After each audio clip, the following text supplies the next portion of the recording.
This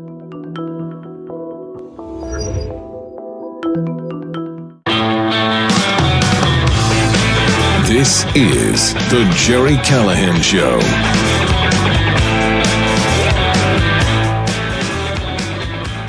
Before we get started, let me check. I got to see if Elon, my buddy Elon, I call him Elon, I call him E. See if E has reached out to me again. Let me check, see if he, no, not yet. I'll check again a little later, but we're Twitter pals now, Elon and I. No. Well, my tweet just hit 100,000 likes. I'm going to make some money this week, Ironhead. I'm going to get some cash. That's nice. X. That is amazing. We'll get to this. 100,000 likes. That's by far the most I've ever had. What do we got? 26,000 retweets, 5,000 replies, including one from the richest man in the world. One from the man himself, Elon Musk. It's all about the latest Tesla terrorist keying a Cybertruck up in New Hampshire. It has exploded with people who want this man strung up on town square. I'm not going to go that far, but he screwed up. He should be arrested. Hopefully he will be imminently. And maybe at some point, these idiots will understand that Cybertrucks and Teslas have cameras. Why is that so hard to understand? That's the beauty of this. These people are out of control. They're committing acts of vandalism. Yes, it is terrorism. It is domestic terrorism. It is violence for political purposes targeting civilians. That's what's going on here. It's going to get worse because we have Takedown Tesla Day coming up in a few days, March 29th, Jasmine Crockett's birthday. It's all coming together.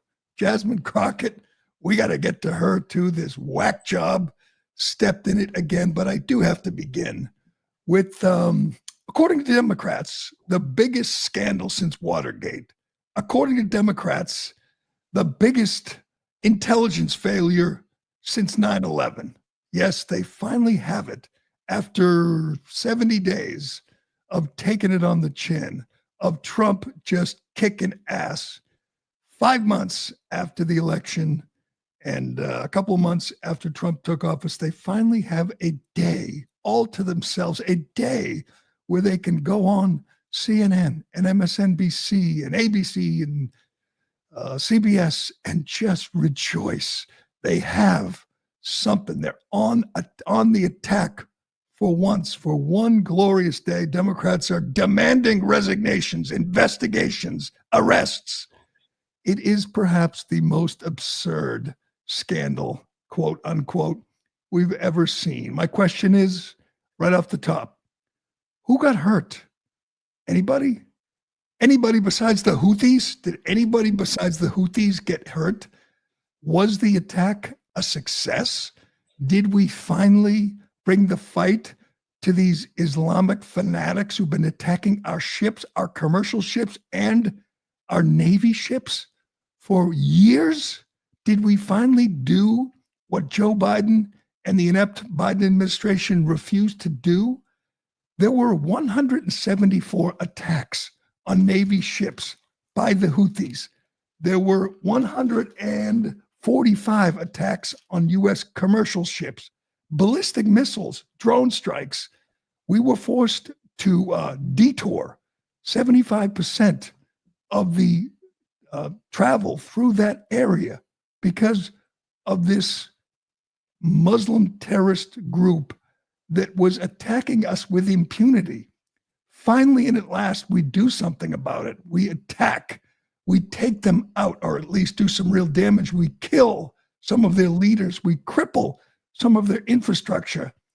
And what are we talking about today?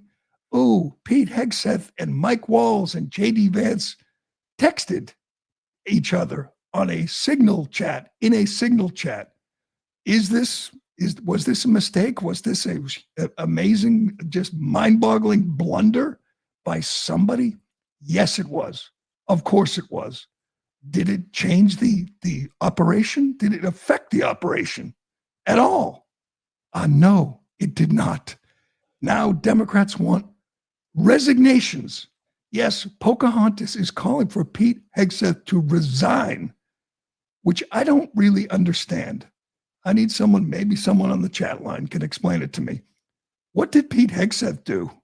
What did he do?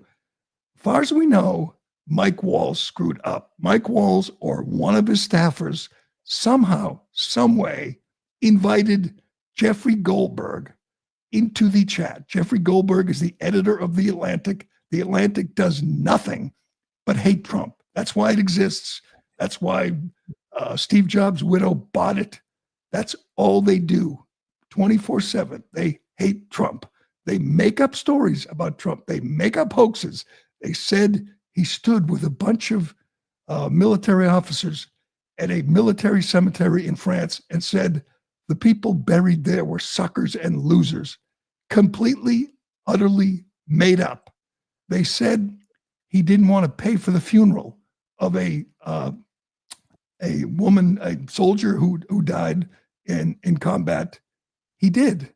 It was made up. The family of the deceased said he did. He paid for it. Completely made up. Just like they advanced the Russia hoax, they advanced the Fine People hoax. It's what they do. If you hate Trump, you read The Atlantic. That's the only thing. If you want to feed your daily appetite for Trump hate, then you read Jeffrey Goldberg. That's what he does. That's all he does. He's the last person in the world you would ever want on this chat. So the question is, why was he on it? Well, we talked about this yesterday. Somebody screwed up. They have, and here's what no one is saying today. Here's what is key here, and we have to get an answer. They know what happened here. Mike Walls, Pete Hegseth, Donald Trump, Elon Musk, they know how Jeffrey Goldberg got on this chat. It's not that complicated.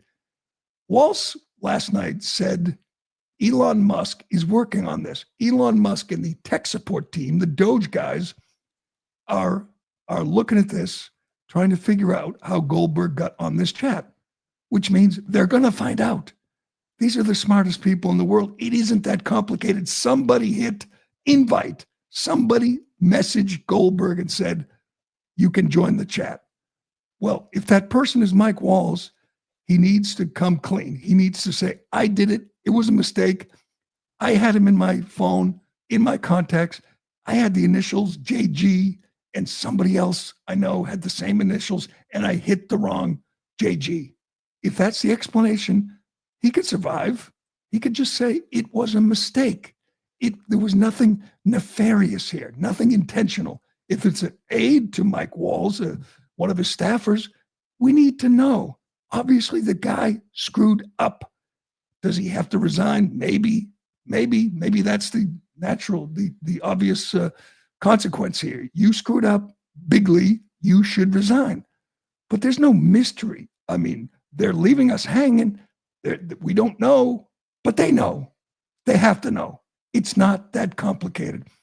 It could be a bigger scandal if it was done intentionally, if someone was trying to sabotage Trump's team here, Trump's guys, by inviting the one person they know hates Trump and would do everything in his power to hurt Trump, to damage Trump. If that was done intentionally, then indeed we have a political scandal.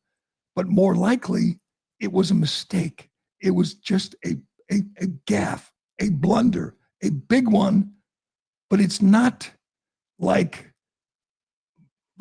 it was not intentional.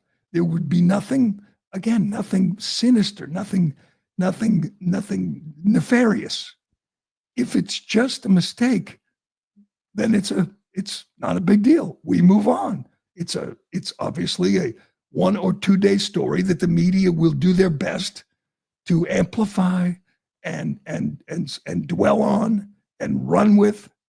But what are you going to do if some aide, some staffer says, I hit the wrong name. I meant to hit Jeffrey something instead of Jeffrey Goldberg. And then Goldberg got on the chat and nobody noticed. And that's the most likely explanation. If that's it, then we move on. If someone did it intentionally because they're trying to sabotage the Trump team from within, then it's a bigger deal. But again, it's not Pete Hegseth's fault. He was using an app that was recommended to him, as John Ratcliffe explained yesterday. This was placed on his devices by the government, by the CIA. He was told to use this, just like the Biden team used it. So they used the app they were told to use. They communicated. And by the way, the conversation, the back and forth in these chats is pretty impressive. Everybody's contributing. They're going back and forth. They're not all just agreeing to everything. J.D. Vance is asking, why do we have to do everything for Europe? This benefits Europe. We're paying the freight. We're taking the risk. Good questions from J.D. Vance. Good back and forth with all of them, with Hegseth, with Ratcliffe, with Tulsi, with Vance, with Rubio. There's nothing embarrassing in the actual words, except for maybe Mike Waltz using a bunch of silly ass emojis. But I'm not sure why Pete Hegseth would have to resign. Why not say everybody on the chat resign? They're all involved. The person who invited Goldberg, that's the person who may have to resign. And if it's a low-level staffer, so what? We're done. We move on. Here's my question. People asking for resignations, and that would include Liz Warren, Mark Kelly, a whole bunch of Democrats, Eric Swalwell. First rule, if you slept with a Chinese spy, you can't demand the resignation from somebody because of an intelligence failure. That's rule number one. Rule number two, if you said nothing, demanded no resignations when Joe Biden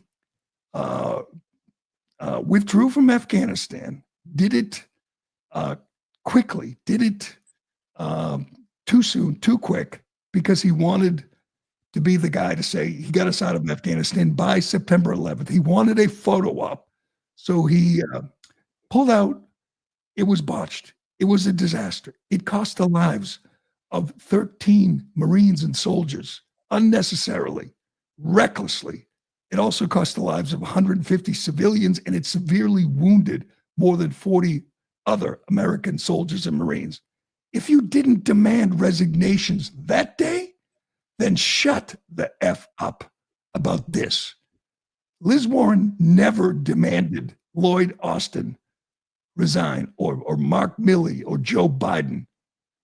And you know what else? Here's Liz Warren yesterday. The fake Indian rights. If Pete Hegseth had even a tiny bit of honor and sense of responsibility, he would hand in his resignation this morning. What did you say, Pocahontas, when 13 American soldiers and Marines were murdered at Abbey Gate? What did you say that day? Nothing. You fraud, you fake, you liar. You know what happened a few days after that disastrous withdrawal that Joe Biden did, that Joe Biden ordered because he wanted to boast and brag about getting us out of Afghanistan? And then, by the way, Joe Biden said it was an extraordinary success after he got those American warriors murdered. An extraordinary success.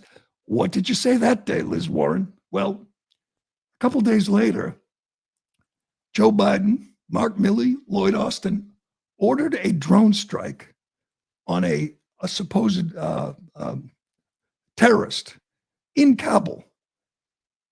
They fired a drone. They killed 10 innocent people, including 7 children. Nobody was fired. Nobody apologized. As far as I know, Joe Biden was never asked about it. So he killed 7 kids, 10 innocent people in response to the attack at Abbey Gate. Did Liz Warren, did she demand a resignation? Did she demand someone have the dignity to step down after that? No. So we have 13 dead Americans. We have 150 dead civilians one day. We have 10 family members, including 7 children, a couple days later, with a drone strike ordered by the American president. And Liz Warren said nothing. What about Benghazi? Did she ask anyone to resign after Benghazi? Hillary Clinton, when they lied, Susan Rice lied and said it was a YouTube video, when they lied and left 4 Americans, including an ambassador, to die at the hands of Islamic terrorists. Did Liz Warren demand resignations? I don't think so. These people are such phonies, such hypocrites. Resign. Again, the operation was wildly successful. The operation was long overdue. Joe Biden took away the terrorist designation for the Houthis. For some reason, I don't even understand it, but they were no longer designated terrorists while they were attacking our ships. Trump reinstated that. They're a terrorist outfit. We did real damage to them with this strike ordered by Hegseth. And now all we're going to talk about is this chat because a reporter, it's not really a reporter, a Trump hater was invited on. Well, the big controversy today, if you're just trying to catch up, is yesterday, we talked about this, Jeffrey Goldberg did not release all the contents of the chat. And that's all they asked about at this hearing. Tulsi Gabbard, Ratcliffe, Kash Patel, before the Senate Intelligence Committee. And all they wanted to talk about was this chat. And they said there was nothing classified in this chat. But Goldberg didn't release it all, and neither did the Trump administration. Well, the Trump administration, they obviously attacked Goldberg because he is a liar and a hoaxer and a Trump hater. So they say, Goldberg's response today is, let's release the content. They said there's no war plans, nothing classified. He releases it. By the way, they changed the term. It's no longer war plans, it's attack plans, because they aren't war plans. This isn't a war. We're not at war. So if you want to say it's semantics, fine, it is. It's semantics. They're not war plans. They're attack plans. And he just released this. Here it is, Pete Hegseth. He writes, team update on this chat. Time now, weather's favorable. Just confirm with CENTCOM we're a go for mission launch. F-18's launch at 12:15. 13:45, trigger-based F-18 first strike window starts. Also strike drone launch. More F-18s launch, second strike package. 14:15, strike drones on target. This is when the first bombs will definitely drop pending earlier trigger-based targets. F-18 second strike starts. Also first sea-based Tomahawks launched. Now, those are definitely more specific than we saw yesterday. Those you definitely don't want in the hands of a journalist, but it didn't compromise the mission. It didn't give you a location. There's not, even if you leaked it, what the hell are they going to do about it? They don't know where these launches are going to hit. But more importantly is, why is it Hegseth's fault? Why should he resign? Could someone explain that to me? Mike Walls might be in real trouble if indeed he's the one that invited Jeffrey Goldberg, because Mike Walls denied that he's ever met Jeffrey Goldberg. He denies he has Goldberg's phone number in his contacts. If that's true, then it's someone else's fault. If that's not true, then Mike Walls is in trouble.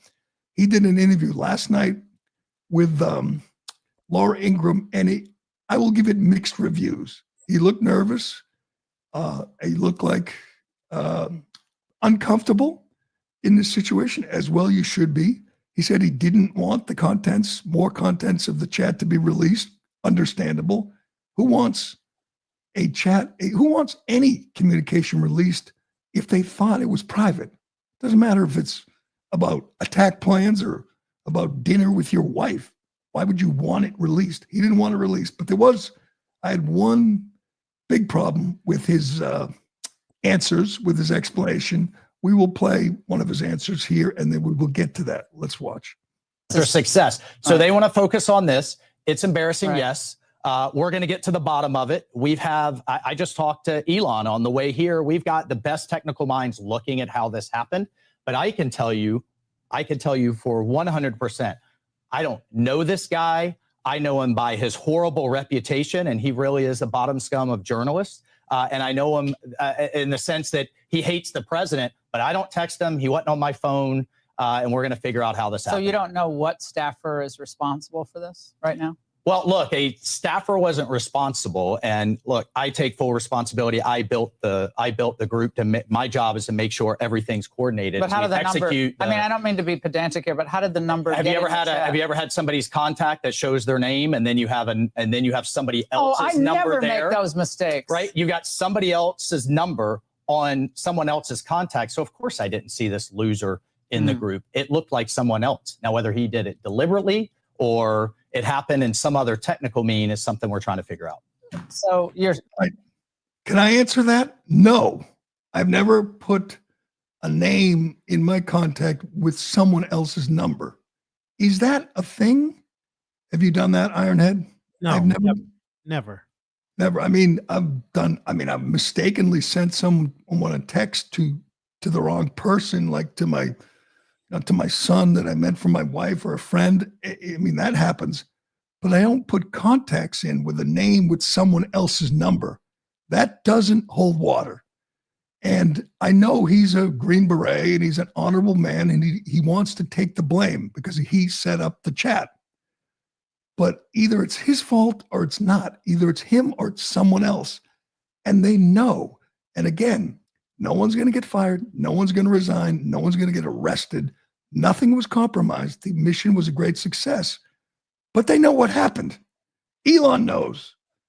Hegseth knows. Trump knows. Just tell us. And if it's Walz, I don't think he did it on purpose. I don't think he's a double agent. And I probably don't think it's same for a staffer. They probably didn't do it on purpose. But someone made a mistake. Tell us who it is. Tell us who it is and how it happened. And then we move on. At least most of us move on. I don't think Democrats, I don't think the media are ever, you're going to see 24/7 coverage of this for at least another 3 or 4 days, at least till they get to let's destroy Elon Day on March 29th. Then we move on. But to me, you got to get ahead of this now. You got to say, here's who made the mistake. Here's why Goldberg was in the chat. It will never happen again. And when they say this was in unsecure communication, well, if that they were told this is the app we use, this is how it's done. Get that clip from Ratcliffe, because the whole narrative that they were using some unapproved, unsecure communication just blew up yesterday when Ratcliffe was asked about using Signal. He's the new CIA director. And if the CIA tells you that it's the method of communication that they use and it's secure, what are you supposed to do then? Say no, like go rogue, find your own app? Here's Ratcliffe asked about this yesterday. So that we're clear, one of the first things that happened when I was confirmed as CIA director was Signal was loaded onto my computer at the CIA, as it is for most CIA officers.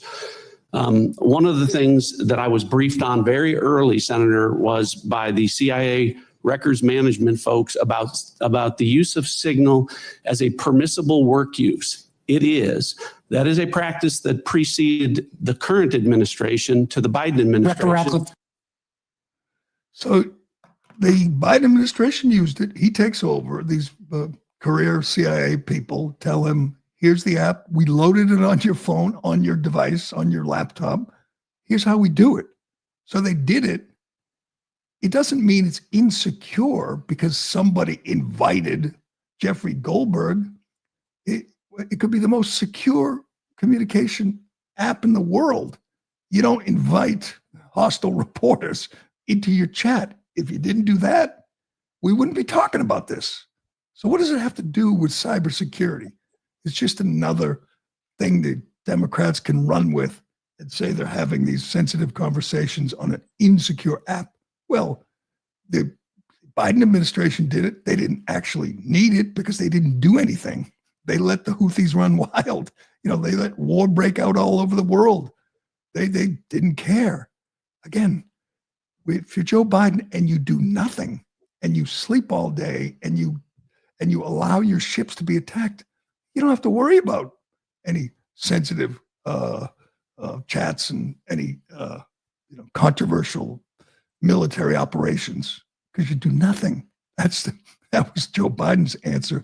But again, these same people screaming for resignations said nothing when we had a dementia patient in the White House and nobody knew who was actually running a country. That was okay with Liz Warren and Hakeem Jeffries and Chucky Schumer and Rachel Maddow and Chris Hayes.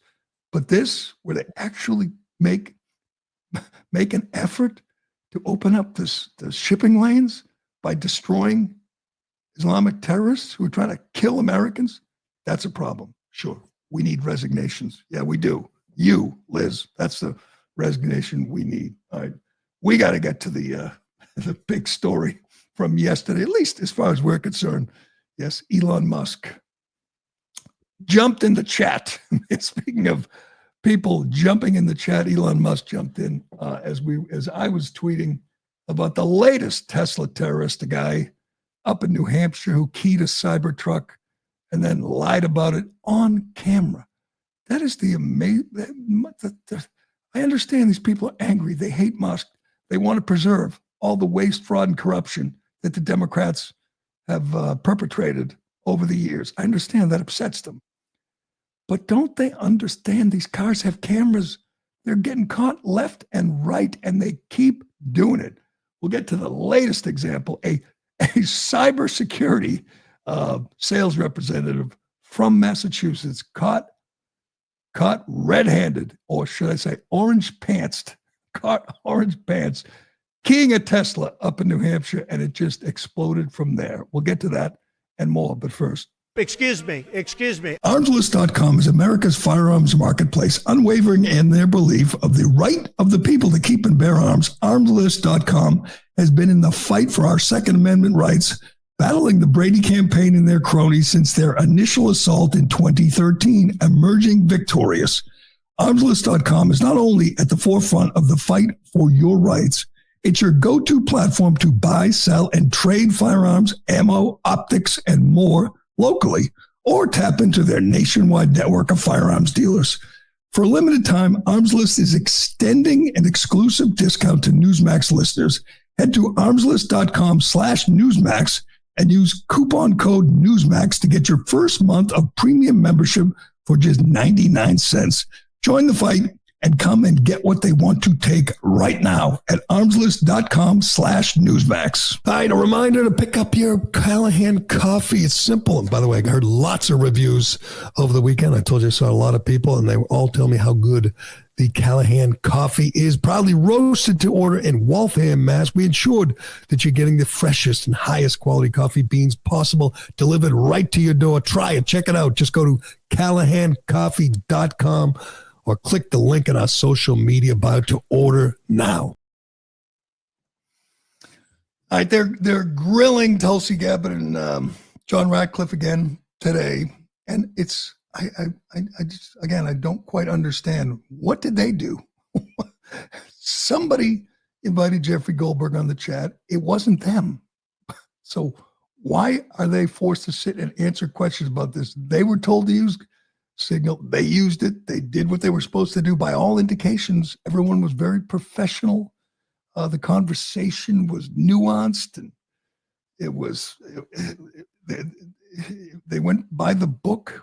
Why are they under the gun? Makes no sense. But as Jack on the chat line says, Big Balls is on it. Yes, Big Balls and Elon. I think they've already determined what happened here. I think they already know. They just haven't told us yet. They have to tell us, and then we move on. Again, if it's unintentional, just a mistake, which it probably is, we move on. If it's intentional, then we got a rat in the building. Then we got a double agent trying to undermine Trump. It's a bigger story, but then we find out who it is and we go from there. All right, let's get to the big story from yesterday. Another Tesla terrorist keying a Cybertruck. This is from the Manchester Union Leader. We'll get to the whole story, but here are the basics. Video of a Tesla Cybertruck being keyed at the Omni Mount Washington Resort has gained much attention online, with a man denying doing it while being questioned by police. Carroll Police Chief Tad Bailey said the departments responded to the hotel just before 5 p.m. Saturday to investigate the reported vandalism. The incident is under investigation by us and the Coos County Attorney's Office, the chief said. He would not say if there have been any arrests or charges at this point.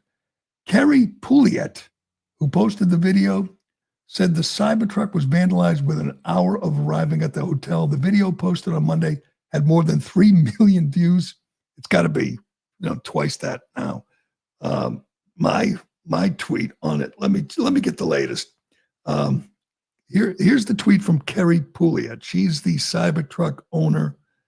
I got 101,000 likes right now and 7.5 million views after I read Kerry's tweet. She writes, our Tesla was vandalized this weekend in New Hampshire. While staying at her hotel, our vehicle was keyed within an hour of arriving. Jim Pellis and Chuck Smith either didn't know or didn't care that they were being recorded. Charges pending. It's a Class A felony in New Hampshire. So she posts video like lots of Tesla owners do. And it's couldn't be clearer. These are good cameras. And I believe Jim Pellis is the guy in the orange pants who does the keying of the Cybertruck, and his pal Chuck Smith, he's the driver. He's got the green pants. They look like they still have their ski outfits on, and they're at the Mount Washington Omni, and they were, by the way, kicked out of the hotel. They haven't been arrested yet, as far as we know, or we don't know. We don't know if there's been an arrest, but we do know the hotel said, get lost. And the police showed up and interviewed them. And listen to what, if you're watching, you get to see the keying right here, and then you hear the questioning by the police. Go ahead. You don't know what happened yet? No. Okay. Can I see some ID, please? Okay. Yeah. You as well, sir. Fumbling around for IDs. He's asking for IDs, asking him if he did it. And there's the video, just rubbing the key right down the length of the Cybertruck. So, you want to talk about what happened here? No. Okay. I don't know what happened. I don't know what happened. No. Okay. Well, we have one. Okay. So, one. It's always great when they get caught. He just denies it. I guess, you wear orange pants if you're, snowboarding. He's a 55-year-old regional sales director for a company called Armor Code, which just got barraged from everyone on X online. He went to Bentley University. He's from West Newton, Mass. Here's his title: Senior Sales Professional, specializing in a solution approach to closing complex information security technology deals. So he's a computer security specialist, sales manager, and he didn't know Cybertrucks had cameras. I mean, you should be embarrassed. You should be shamed just for being a moron. Here's the tweet from his company. Throw that up there for me. From Armor Code, they write, Armor Code's been made aware of an incident where one of our employees allegedly vandalized a Tesla vehicle. We, of course, do not condone violence or destruction of private property in any way, period. This is now in the hands of the proper authorities. They shut off their replies and had no further comment. We don't know if he's lost his job. You know what? I don't care if he loses. I'm not, everyone online was demanding he be fired. They could fire him if they want. I'm not demanding he be fired. He's going to get charged. I hope he's going to pay a price. He probably won't go to jail, but he'll have to pay a fine, restitution. That's good. He's been shamed. If they want to continue to employ him, that's up to them. We don't demand firings. And I got, a few people. Most people were enjoying the outing of this criminal, of this key, this violent keyer, but we're not doxing him. I mean, I tweeted just the screenshot of Jim Pellis from his LinkedIn because that's the guy and that's public.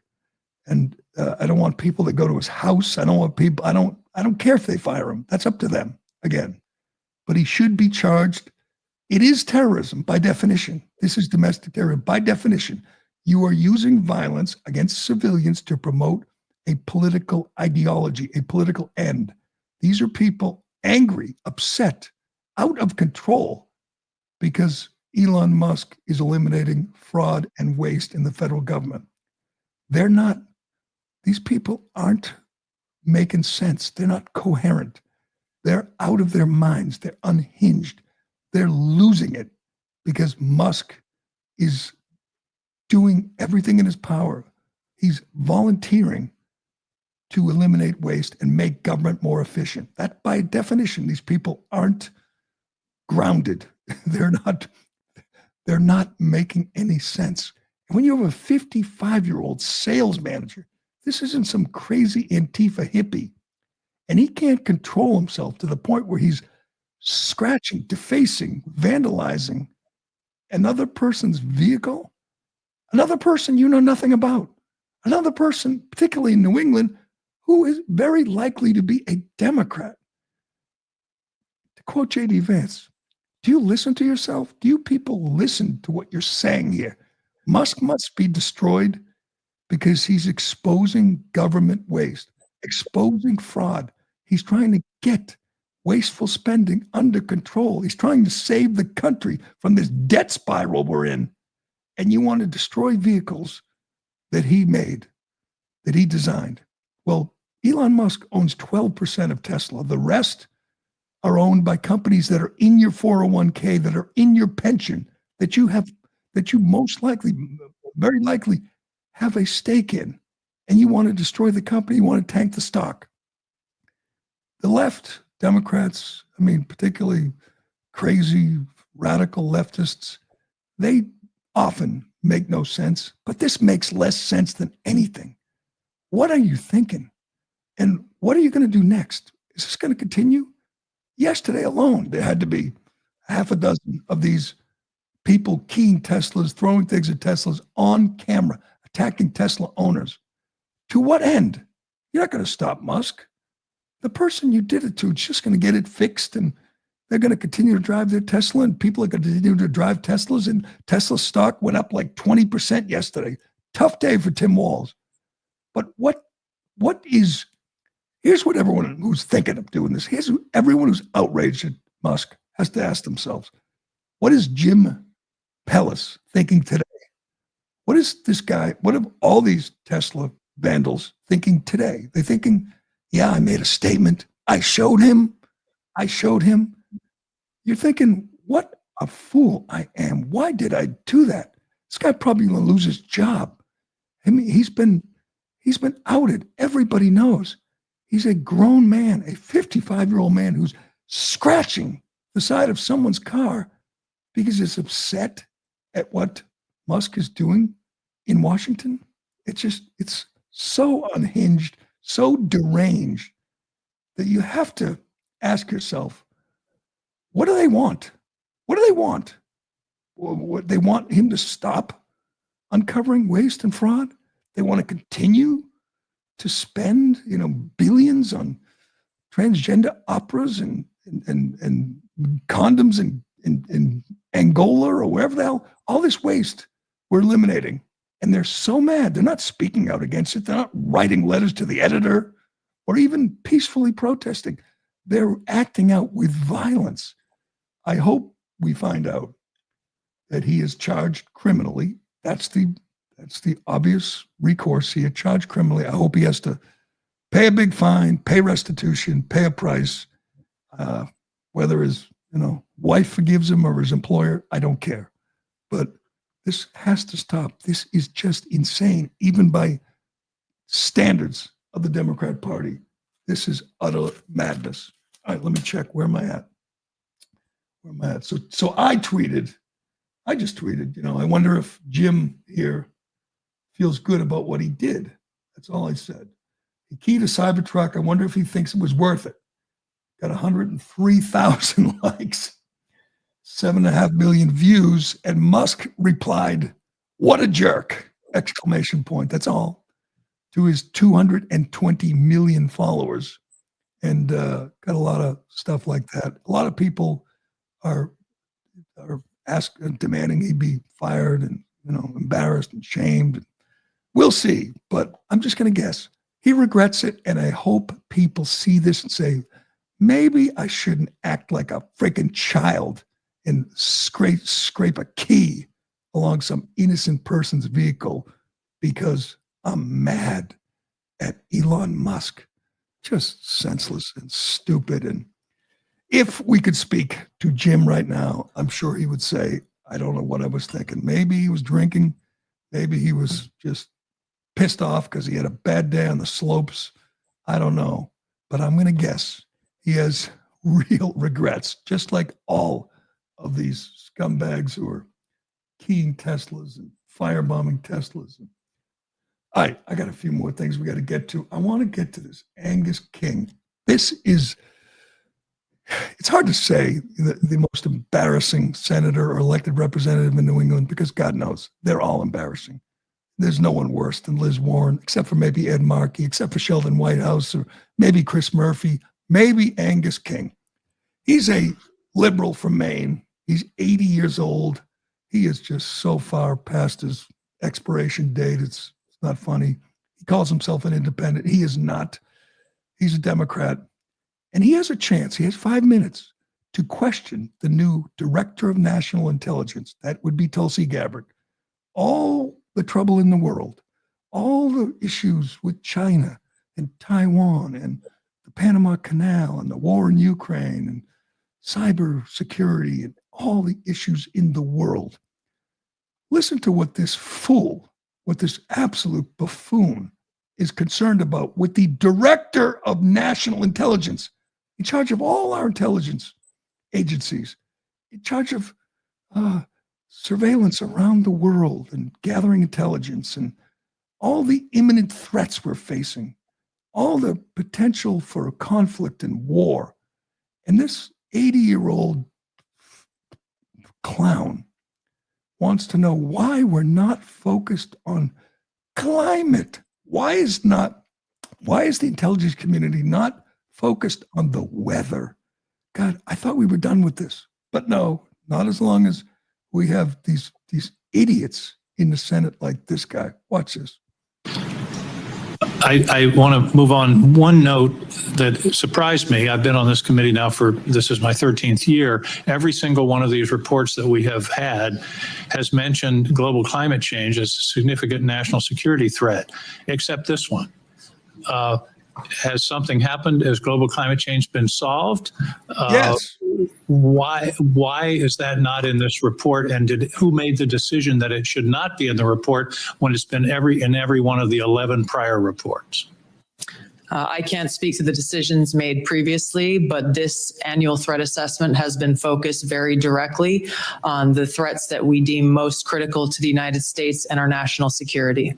Obviously, we're aware of occurrences within the environment and how they may impact operations, but we're focused on the direct threats to Americans' safety, well-being, and security. How about how they will impact mass migration, famine, dislocation, political violence, which is the finding, by the way, of the 2019 annual threat assessment under the first Trump administration? You don't consider that a significant national security threat? No, say no. Community being aware of the environment that we're operating in is a given. What I focused this annual threat assessment on, and the IC focused this threat assessment on, are the most extreme and critical direct threats to our national security. Let me ask a direct question. Who decided climate change should be left out of this report after it's been in the prior 11? Where was that decision? I gave direction to our team at ODNI to focus on the most extreme and critical national security threats that we face. Your direction include no comments on climate change? Senator, as I said, I focused on the most extreme and direct national That's not a security response threats. to my question. Yes, it is. Did you instruct that there be no finding in terms of climate change in this report? I don't recall giving that instruction. All right. We're done with this. We're done. We're done with this phony climate change nonsense. It's so refreshing. So for the last 13 years, the director of national intelligence has focused on change. How does the intelligence community focus on changing the weather? God, we're so done with this. Just shut up, you fool. You live in Maine. You feeling the effects of climate change, Angus? You idiot. God, it just gets more embarrassing by the day. We cannot forget the new face of the Democrat Party. Yes, she represents, I'm making her the leading candidate in 2028 because she's out there every day. Her profile has just been soaring in the public. And I think she speaks for the entire party. I think she speaks for every Democrat in the country. And I think we can all agree she would be a great choice in 2028. We must convince Jasmine Crockett she can run, she can win. She can be president. Obviously, she's a total whack job, but hey, that's most of the Democrats at this point. And she's young. She's not Maxine Waters or Angus King. She's young. I believe she's 43. Only recently has she become a kind of a wild, crazy, trashy lady. She used to be pretty well spoken. She went to private schools, boarding schools, finest schools. She used to be very articulate. Not anymore. Nope, not anymore. Now she speaks ghetto. That's her thing. That's supposed to appeal to people. And she stepped in it again the other day.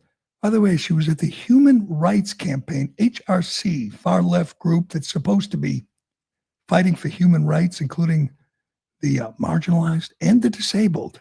And this is their featured speaker, crazy Jasmine. And listen to what she said about Texas Governor Greg Abbott, who is in a wheelchair. Go ahead. We in these hot ass Texas streets, honey. Y'all know we got Governor Hot Wheels down there. Come on now. And the only thing hot about him is that he is a hot ass mess, honey. So yes. Unbelievable. She calls him Governor Hot Wheels. That's her term for Greg Abbott, who again suffered an accident when he was younger. A tree fell on him while he was jogging. It sounds brutal. And was paralyzed like 30-something years ago, been in a wheelchair ever since. There was real blowback on this. So she comes up with an explanation. She posts on Twitter. I wasn't thinking about the governor's condition. I was thinking about the planes, trains, and automobiles he used to transfer migrants into communities led by Black mayors, deliberately stoking tension and fear among the most vulnerable. Really? You should have just left it alone, Jasmine. God, that is so lame that she was thinking about him using planes, trains, and automobiles. No, he used buses is what he used, and he transferred them to places so everybody could share the pain of Joe Biden's open border. But Jasmine wasn't through. Then she gets then a reporter tries to ask her a question in the halls of Congress. This woman is out of control. Let's be honest. She thinks she is just untouchable. She can do or say anything. And maybe she is. Maybe her district is just full of idiots who want to be represented by someone this just crazy. But here she is walking through the halls of Congress, and a reporter wants to ask a perfectly appropriate question. Watch how she reacts. Congresswoman Crockett, you were recently on a Tesla takedown call calling for violence on the 29th. Would you like to clarify your comments? As you can see. Congresswoman, will you condone violence? She knocks the camera out of reporters' hands. Hey, they're the party of violence. She's the one calling to take down Tesla in a couple of days. She's the one rooting for the demise of a great American car company. That's the stance. That's the view of the Democrat Party now. Let's destroy a great American car company, which, by the way, is saving the climate. Yeah, let's do this. If you thought Jasmine Crockett was authentic, you know, she came from the streets, think again. She, again, is a child of privilege. She had wealthy parents. She went to private schools. She went to Rhodes College, which is very expensive. And she used to be pretty well spoken, but apparently that didn't get her on TV. You know, that didn't make her famous. So she decided to come up with a whole new persona. And that's what we see now. But let's check back how Jasmine sounded a couple of years ago. You know, no one could have told me that when I went down to Austin, now it looks like a little bit over a year ago, that I would be running for Congress. It's just not what my plan was. But what I've always decided is that I would step up when there was a need. Because we in these hot ass Texas streets, honey. Y'all know we got Governor Hot Wheels down there. Come on now. They're cheering. They're cheering. The Human Rights Campaign is cheering and laughing, which he's mocking a guy in a wheelchair. All I can say is keep going, Jasmine. Keep going. Go on TV every night. Go on CNN, MSNBC. Keep making appearances, making speeches, assaulting reporters. You are a star, Jasmine. You have unseated AOC. You're the star of the party. You're the future of the party. Don't stop, girl. Keep going. We need you out front. We need you to run for president.